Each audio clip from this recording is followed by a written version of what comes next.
expectations and delivered in every single way. USC games became must-see events, drawing packed crowds, A-list celebrities, and young fans eager to witness her signature moves. Her face is also everywhere, on TV, billboards, T-shirts, but more importantly, it's in the hearts of kids across the country who see her as an inspiration, as a role model.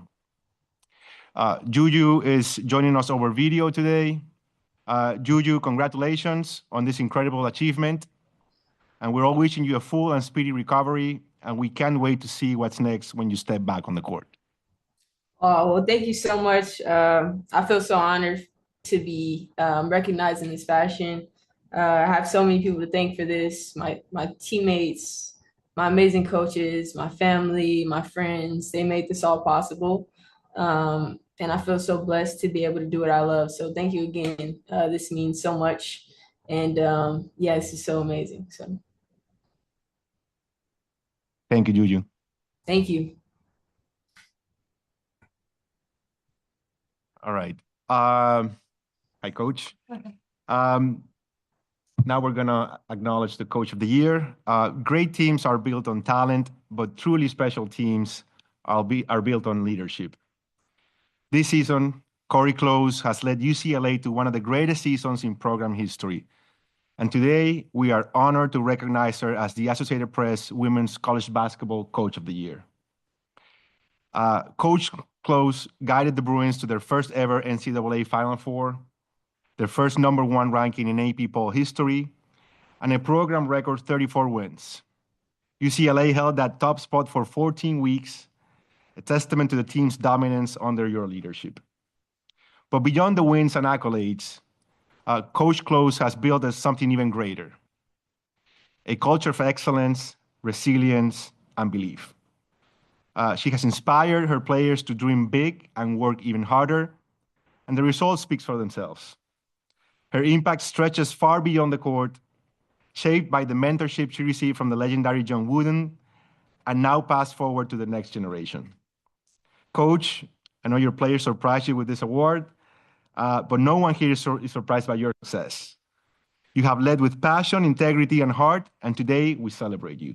So congratulations and best of luck in the Final Four. Yes. No, that's JuJu's. All right. So take Thank you very much. Okay. Appreciate it very much. Thank you. Trophy.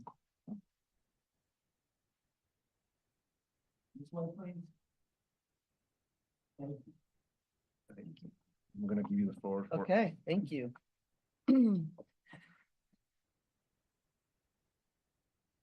Thank you all for being here. I just wanted to congratulate JuJu.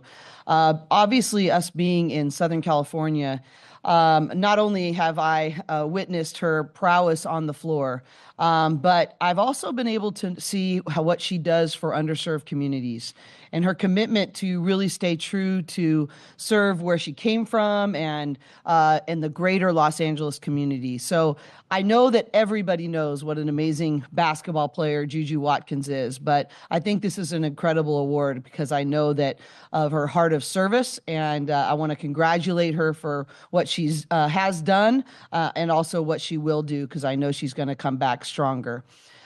You know, it's so humbling to me. The most meaningful part about coaching and leadership is being a part of something bigger than yourself. And so it always makes me a little uncomfortable to have it be a coach of the year. The reality is I know all that goes on behind the scenes. I know all the people, the village that raised me, the people that mentored me, the family that sacrificed for me. And I'm just really humbled and grateful. This is, it's my greatest leadership passion to be a part of a small part in growing our great game. And, you know, I want to be known as someone who left things better than they found it. And so it's my privilege, and I feel so blessed to serve in this capacity. But the reality is what I did right. UCLA was my first ever head coaching job. They took a chance on this, you know, kid who was from California, who had spent some time at UCLA, and I'm forever grateful. But the reality is, I made a lot of mistakes, but the one thing I got right was the people I hired around me, and people of trust, people of excellence, people of service.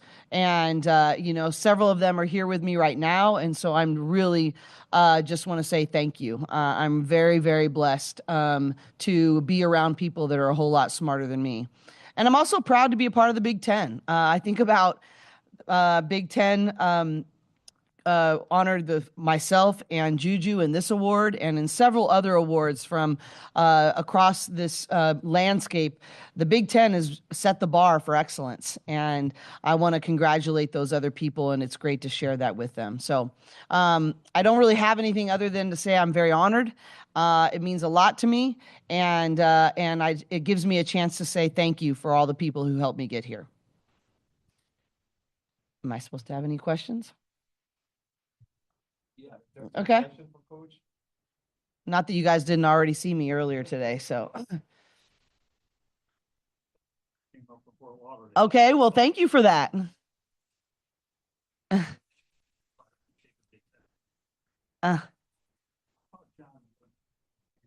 able to coach at UCLA. Yeah. Oh, I thought my voice echoed enough that you could hear it anyways. I've been told to keep quiet some places, but it's gonna have this too. But at any rate, you talk about John Wooden and the standards that he has set over at UCLA. How do you feel to be able to be mentioned in the same breath as him? And I've interviewed him many years ago, and do you ever go ahead and read his Pyramid of Success? Pyramid of Success? I live by that. Mm-hmm.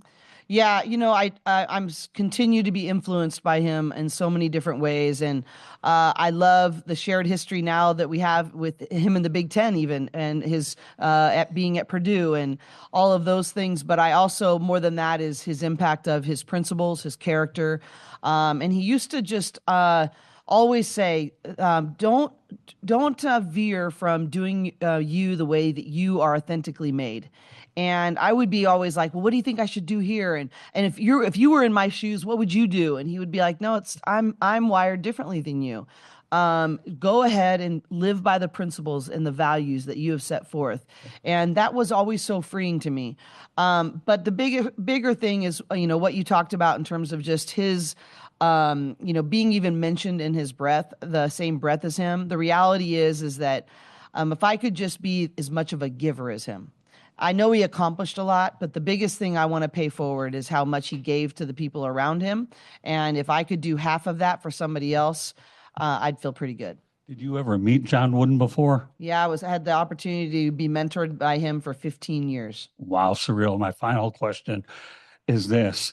Mick Cronin struggled with going into the Big Ten because of the crazy travel schedule, and he hasn't embraced it as much. How have you embraced the travel schedule going across country, knowing that you indeed have so much respect for a conference that not only makes a lot of money, but a lot of opportunity in terms of academic, and in addition to the fact that you're the only school that actually in the Big Ten, both men's and women's, that are actually in a Final Four? I just feel like, you want to be a part of the best. When you go to UCLA, it's one of the most iconic brands, and you want to be a part of the level of excellence that brand has been known for. And right now, the standard of excellence is the Big Ten. And is it hard? Yeah, it's hard. There's some challenges, but our administration has really stepped up in terms of how we travel. We travel with tutors and learning specialists and things to make sure that our academics are on point.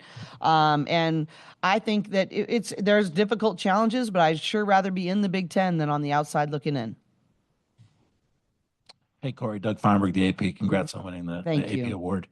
You mentioned JuJu and yourself, obviously, just the rebirth of basketball in LA from the college standpoint. How great is it for you to be part of rebuilding that college basketball in that area? Yeah, it's I really, every time we played USC 3 times. And it just, every time I was like, I get to coach in this game. I'm blessed enough to be a part of this incredible rivalry. And then in both locations, it really was Celebrity Row. It was amazing attendance. And it wasn't just sold out the week before. It was over a month before each time the arenas are sold out. And I just think we're both partnering to be a part of growing girls and women's basketball in all of Los Angeles. And what a privilege. And we're 2 top 5 programs that are competing, and obviously we have great players on both sides. And so, it's sort of the Mecca right now. It is sort of the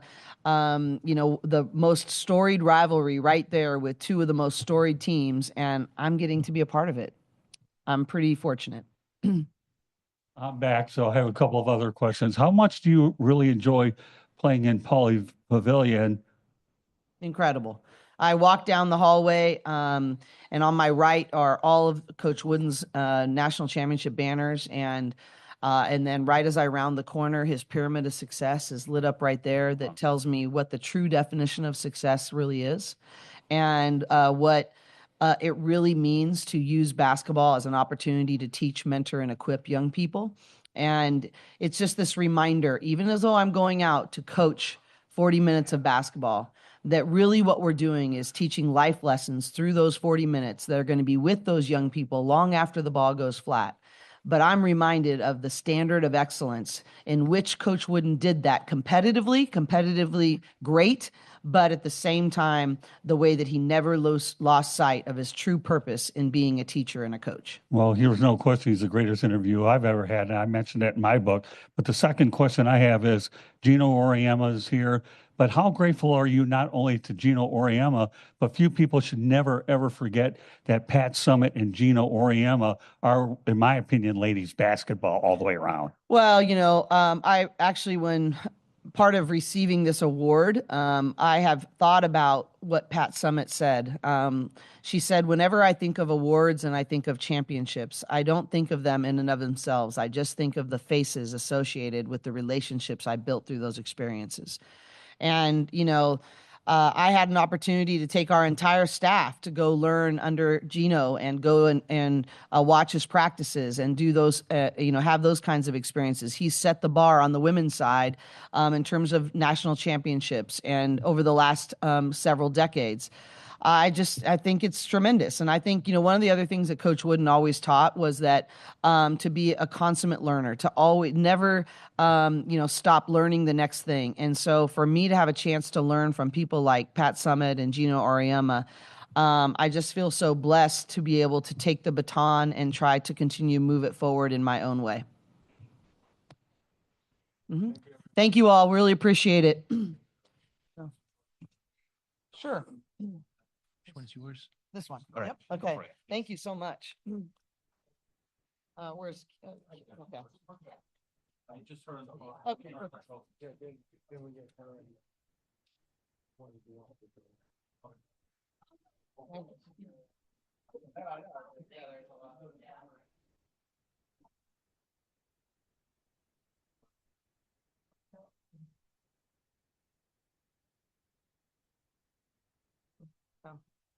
Thank you very much.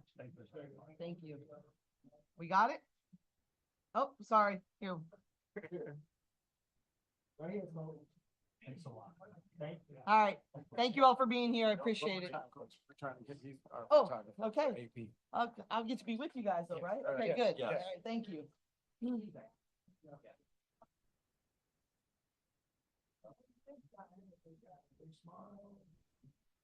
All right. Thank you all. Very honored. Thank you so much. Appreciate it. Very honored. Thank you. Appreciate it. Okay, thank you. Oh, I appreciate you giving me the time. I'll take it. Get off. No worries. Thank you for coming. Oh, thanks for having me.